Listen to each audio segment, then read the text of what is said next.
So we just finished up watching the video Joystick Warriors, and it pretty much just talks about how not family violence, regular violence in video games can carry over to the real world. So kids playing games such as Call of Duty. I saw the one video was when the guy walks out of the elevator and just blasts like 77 people dead. How that violence carries over to the real world and affects the kids and their mental state, thinking everything like that's okay. Yeah, I definitely can see a correlation.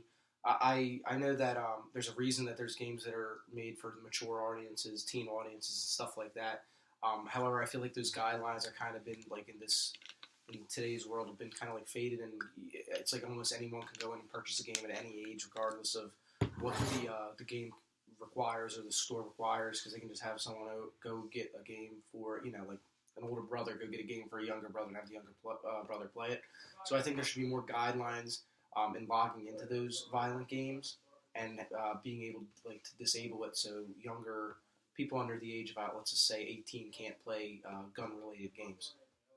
Yeah, and I agree with him. I definitely think there is a correlation. However, I think the majority don't actually, conform to it. Like, yes, there are some people that see these violent games, play them all the time, and makes them think it's okay to be violent and do violent things. But like, for example, myself, when I was a kid, I played violent games like Call of Duty and stuff with my friends, and we would play around and like kind of pretend to be violent, but we wouldn't actually do it.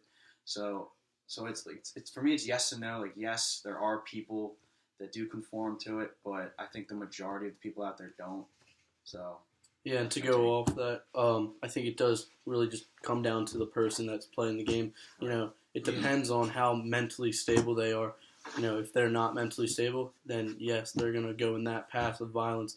But for the most part, I feel like people are pretty mentally all there and able to make the decision of not carrying violence from a video game into the real world. Exactly. All right.